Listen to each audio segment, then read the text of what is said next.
She sat alone at 1 a.m., forgotten in the dark, until a kid on a busted-up bike changed everything. It was 12:47 a.m. when Malik rounded the corner onto South Bishop Avenue in Fort Wayne, Indiana. His shift at the 24-hour Quick Mart had run late, again. That temporary schedule was starting to feel permanent. The night air hung heavy like the whole neighborhood was holding its breath. Streetlights hummed overhead, their glow flickering, same as always on this side of town. A few porch lights stayed on, probably automatic. Nothing moved except Malik and the creaky wheels of his rusted BMX. His backpack thumped against his shoulders with every pedal. Inside, a smashed peanut butter sandwich, his physics notebook, and a pair of work gloves he'd forgotten to take off. He was halfway home, head down, legs burning, when he spotted her. At first, he thought it was a pile of trash near the closed-down pharmacy. Maybe a stack of blankets left behind. But something felt off. He squeezed the brakes, rolling closer. Not trash.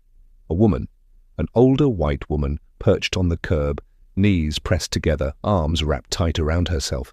Her coat, probably fancy once, was stained and sagging off her shoulders.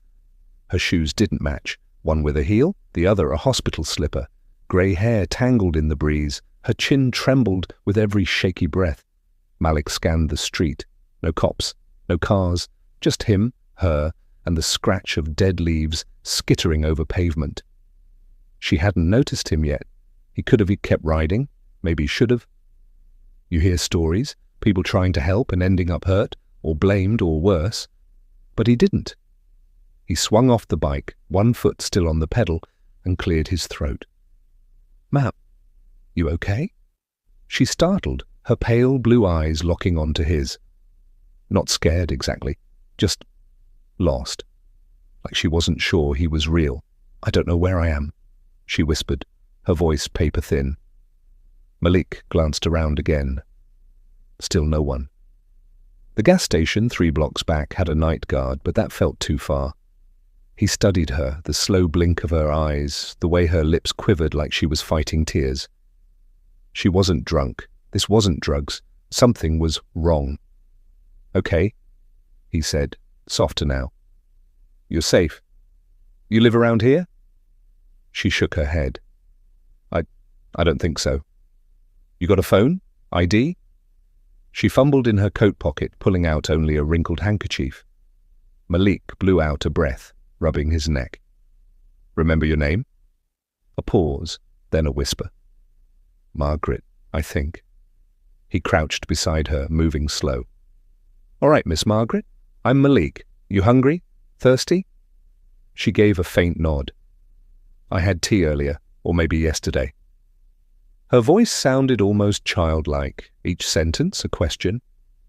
She didn't stare at his skin, his hoodie, the grease on his jeans, just looked tired.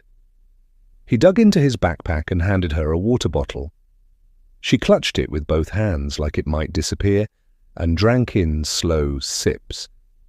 When she finished, her shoulders sank just a little. "You cold?" he asked. No answer, but the goosebumps on her arms said enough. Without thinking, he tugged off his hoodie and draped it over her. "Better?" One small nod. Now came the hard part. "What do you do with a lost old woman at 1 a.m.? He could call 911, but something about that didn't sit right. Not yet.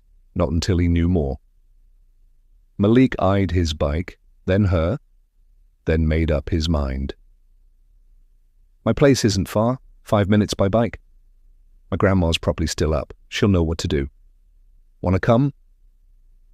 Margaret stared at the street, then back at him. The corners of her mouth twitched. "I don't have money," she murmured. Malik huffed a laugh. "I'm not a cab, Mum. No money needed. Just trust me." For a long moment, she didn't move. Then, slowly, she reached out and placed her hand in his. He helped her stand. She wobbled, but she was stronger than she looked. He guided her toward his bike. "I'll go slow," he said. "You good sitting on the back pegs?" "What's a peg?" Malik almost smiled, first time all night. But just as he helped her onto the bike, a shadow shifted near the alley behind them. His head snapped toward the movement. A cat bolted out, knocking over a glass bottle that clattered into the street. He let out a breath, shoulders tight, then turned back to Margaret.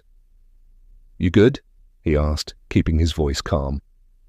She nodded slowly, gripping the bike frame like she wasn't sure it was real. Malik lowered the kickstand and carefully guided her onto the rear pegs, holding her hand steady the whole time. "You ever ride double before?" She blinked. "Double what?" This time he did chuckle. "Never mind, just hold onto my shoulders." He pushed off, pedaling slow, down the cracked sidewalk. The bike wobbled under the extra weight, her knees bumping his hips with every uneven patch. He avoided the main road, cutting through back streets where the city's silence felt heavier, more honest. Margaret didn't speak for the first 2 minutes. Malik glanced back. "You good back there?" "I think so," she said. Then, after a pause, "This isn't a taxi, is it?" "Nah, just Malik's Midnight Express." She let out a small, surprised laugh. Then, quieter, "I used to ride bikes when I was a girl. My brother had a red one, with a bell." A long silence. "You remember his name?" "I think it started with an R." He kept pedaling.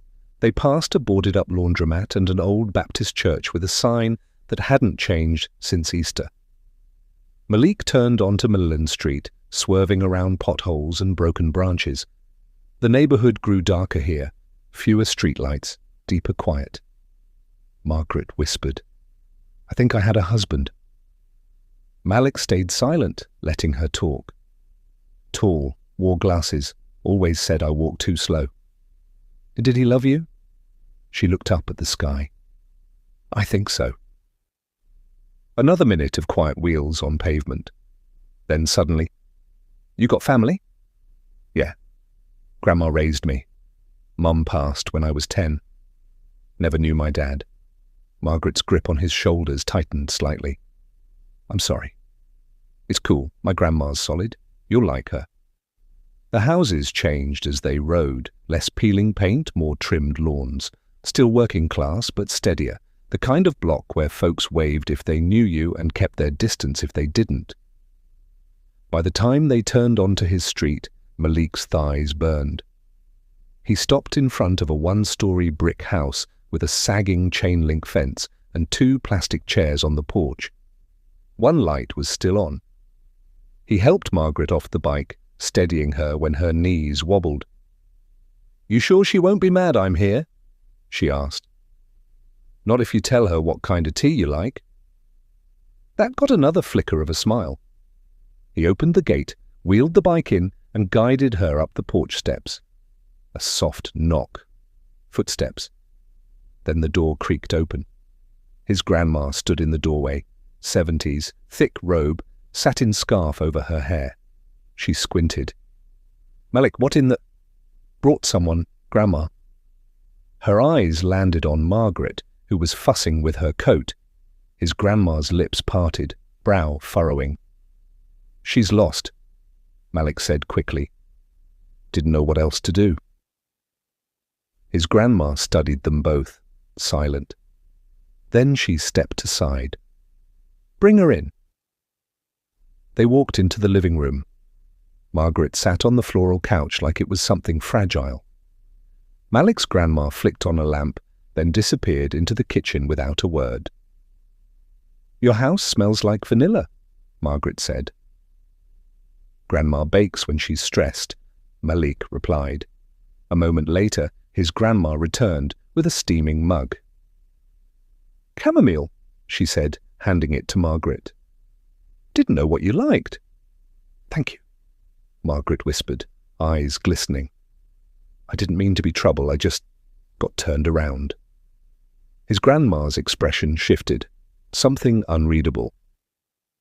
"Let me make a call," she said, vanishing down the hall. Malik sat beside Margaret. "You okay now?" She nodded. "You're not in trouble?" Malik said. "We just want to help." But before he could ask anything else, his grandma returned, this time clutching the phone to her chest, eyes wide. Malik stood up fast when he saw her face. "What is it?" She stared at Margaret for a long second before speaking. "Just got off the phone with police dispatch. They've been looking for her for hours." A pause. She walked out of some kind of facility across town. Margaret tilted her head, gaze distant. "I did." "Yes, ma'am," Grandma said softly. "They're sending someone over." Malik blinked. "What kind of facility?" "Or private memory care place over in Westfield?" "You're 5 miles from here." He turned to Margaret. "You walked all that?" "I don't remember walking," she murmured, staring into her tea like it held answers. "I remember. A window was open, smelled like gardenias." Grandma sat beside her. "Do you know who you are, sweetheart?" I'm Margaret. That's all I know right now." Malik watched as his grandma, who never touched strangers, reached over and took Margaret's hand. "You did right bringing her here," she told Malik. He nodded, still processing. 5 miles, a memory care home. How'd she make it this far without anyone noticing? Sitting across from Margaret, he tried again. "Remember anything else? Someone to call? Family?" She frowned. "There was a man. Wore a navy tie, always smelled like spearmint. Drove me places." "Well, could be your son," Grandma offered. "Maybe." Her voice frayed at the edges. "I think I hurt his feelings last week. Just don't know why." The house fell quiet. Outside, a car crawled past, headlight streaks painting the curtains. Malik leaned forward. "Back there, before we got on the bike, you said something about tea, how you weren't sure if it was today or yesterday." She looked up. "Why'd you say that? Double asterisk." Margaret took a shaky breath. "'Cause I was waiting for someone, I think. But nobody came." The words hung heavy. Malik didn't know what to say. Neither did Grandma. He stood abruptly, rubbing his hands on his jeans. "Be right back." In the kitchen, he yanked open the fridge, grabbed foil-wrapped sweet potato pie and a fork. Back in the living room, he held it out. "You said you were hungry, right?" She took it with a soft, "Thank you." They sat in silence as she ate. Grandma slipped down the hall, probably to call dispatch back, or pray, or both. "Do you always help strangers like this?" Margaret asked suddenly. Malik blinked. "Nah, not really." "Well, why me?" He shrugged. "You look like my grandma when she gets overwhelmed. Not the—" He gestured at her skin. "Just the eyes. You didn't look dangerous. You looked scared." Margaret stared at her pie. "I was." A car door slammed outside. Grandma hurried back in. "They're here." Margaret froze, fork mid-air. "It's okay," Malik said. "They just want to get you home." "But what if I don't remember them?" He crouched beside her, just like he had on that dark sidewalk. "Then let 'em remind you." "But only if it feels right. You don't got to do anything you don't want." A knock. Grandma opened the door to a uniformed officer and a woman in her 30s, jeans, lanyard, face tight with panic. "Is she here?" the woman demanded. Grandma stepped aside. "Inside. She's safe." The woman rushed to Margaret, kneeling. "Miss Whitaker, we've been searching since 8 p.m. Are you hurt?" Margaret blinked slowly. "Do I know you?" "It's Aaron, your case manager from Willow Path." No recognition. The officer spoke next. "Glad she's all right. Mind if we ask who found her?" Malik raised a hand. "That'd be me." The officer's brows lifted, not judging, just surprised. "You brought her here yourself?" "On my bike." Aaron whipped around. "You brought her 5 miles on a bike?" Rode the pegs. The officer snorted. That's a first. Margaret looked up at Malik. Thank you, she whispered, for not leaving me there. You're welcome, Miss Margaret. Then she did something that cracked his chest open. She cupped his hand in both of hers, papery skin warm against his knuckles. You made me feel like I mattered. No performative gratitude, no script. She meant it. As they led her to the door, she paused. Could you visit sometime? Malik glanced at Grandma, who gave a slow nod. Yeah, he said. I'd like that. But what Malik didn't know yet was this, that one bike ride would follow him forever, just not the way he expected. 2 days passed. The story didn't blow up right away. Malik figured it was over. Margaret, or Ems Whitaker, apparently, back at her facility, sipping tea, catching flickers of the past when they chose to surface. He'd done something good, quiet, unnoticed, and that was fine. Until the next afternoon, when Grandma came back from the corner store, gripping that day's Fort Wayne Sentinel like it was on fire. You're on the front page, Grandma said, dropping the newspaper onto the kitchen table. Malik looked up from his cereal, spoon frozen mid-air. What? She tapped the headline. Teen helps lost elderly woman, found 5 miles from home. He saw me when no one did.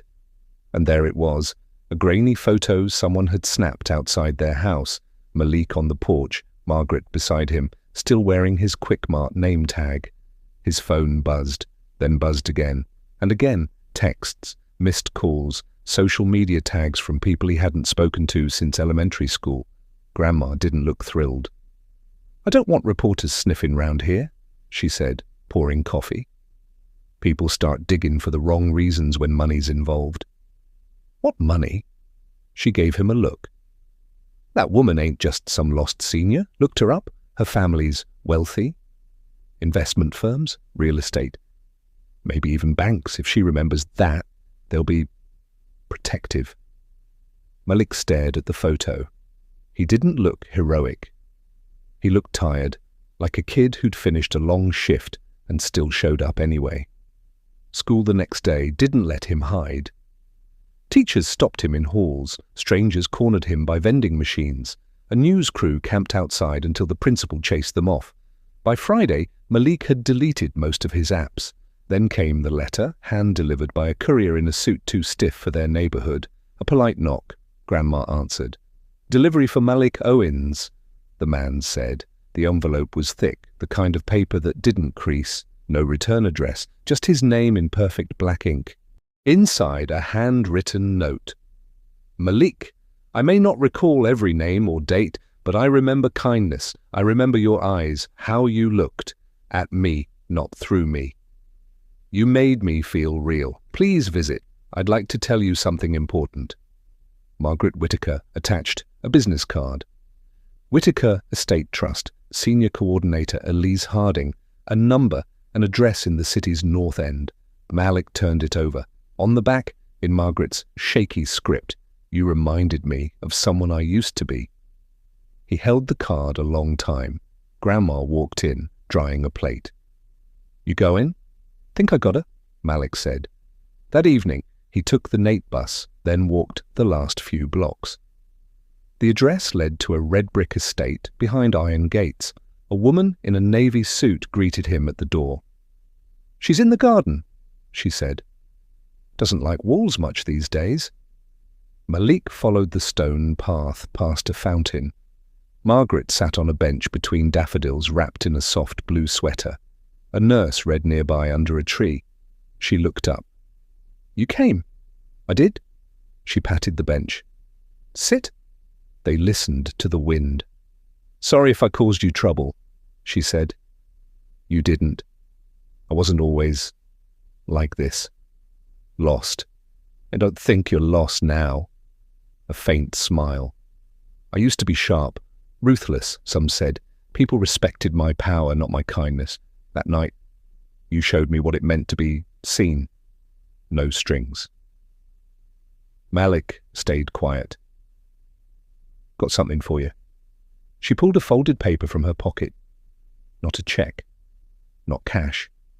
A letter to her attorney. Establish an education fund in Malik Owens' name. Fully financed. "Don't need another estate," she said. "But I'd like to help build yours." Malik stared at the paper. "Don't know what to say." "Then don't. Just do good with it." But what Margaret didn't tell him, this was just the start. Monday morning. Malik sat at the kitchen table, turning the letter over in his hands. Read it 6 times. Still didn't feel real. This woman, this stranger he'd found on a curb, was tied to a world he'd only seen in magazines. "Finish your eggs," Grandma said, not glancing up from her crossword. "Not hungry? Ain't thinking straight on an empty stomach. That letter ain't sprouting legs." He forced a bite. "You think this is real? Really real?" Grandma finally looked up. "Boy, you rode a woman 5 miles on a busted bike, gave her your hoodie, asked for nothing. Now a woman with more money than God wants to stake your future. What part sounds fake? All of it." She smirked, returned to her puzzle. "Eat." Later, a grey town car parked out front.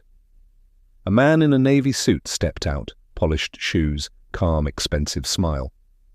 "Alan Bremer," he said. "Margaret Whittaker's estate lawyer."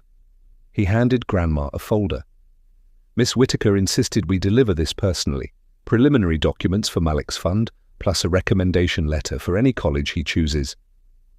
Grandma opened it slowly. Her eyes narrowed at the zeros.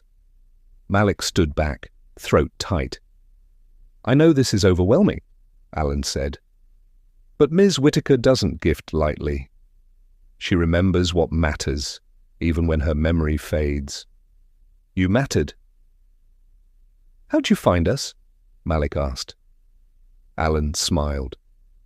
"She forgot your address, but she remembered your kindness, made you easy to track down."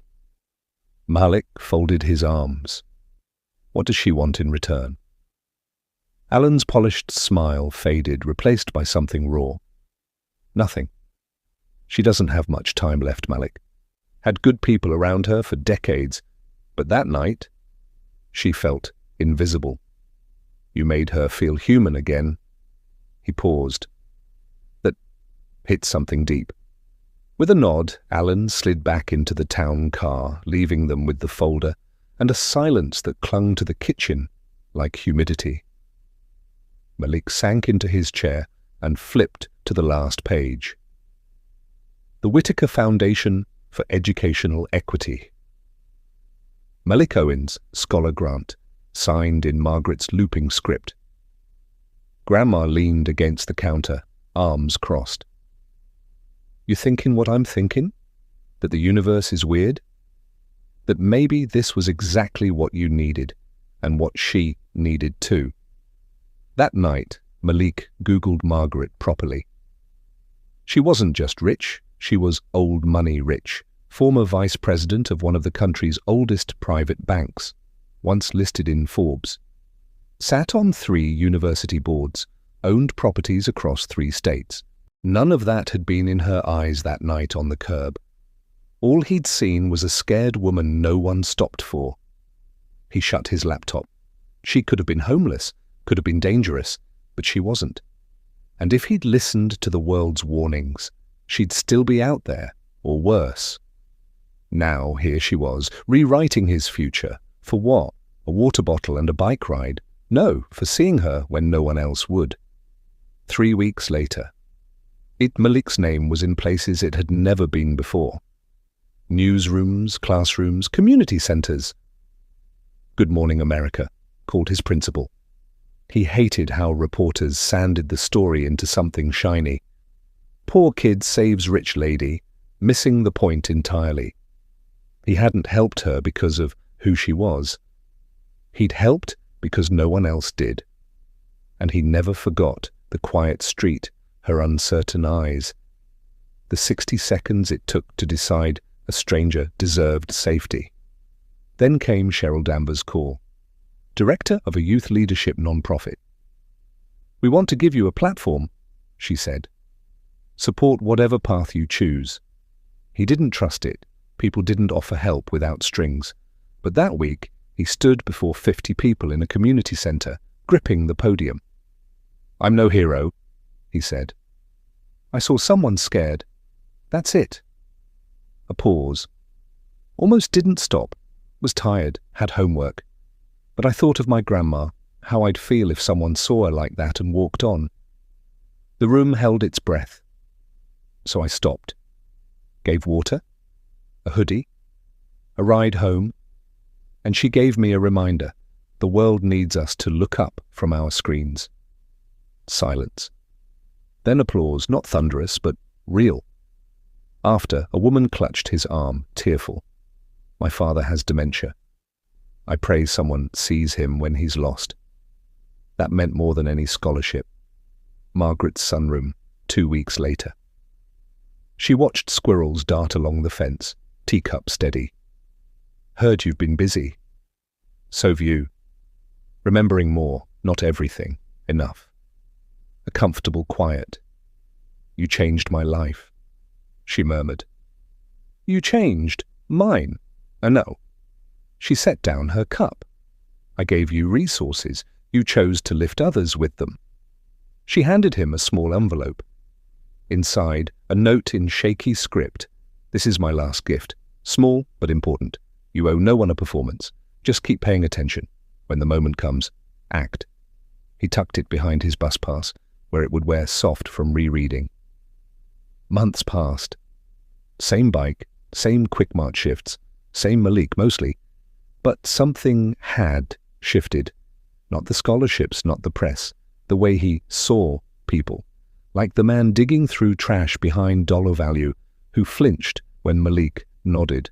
Not ignoring him, not pitying, just seeing.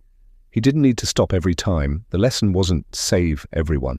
It was, look, pay attention, don't rush past because it's easy. Final visit. Margaret in the garden, memory fraying like old cloth. "You're the one who found me," she said, smiling. "Yeah, that was me." She gazed at the daffodils. I think of that night, not because I was scared, because I was seen.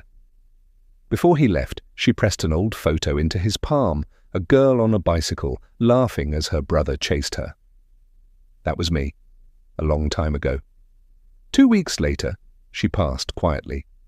At the memorial, Malik spoke for 3 minutes, not about money or fame, about the curb, the bike, the way she'd giggled. "What's a peg?" Walking back, a girl on a pink scooter fell near the same curb, scraping her knee. Everyone else stepped around her. Malik knelt. "You okay?" It was nothing, but it wasn't. It never is. Most people walk past things that aren't their problem. We're busy, distracted, afraid to get involved, but sometimes the difference between lost and found is one person who stops or to be that person, especially when no one else does.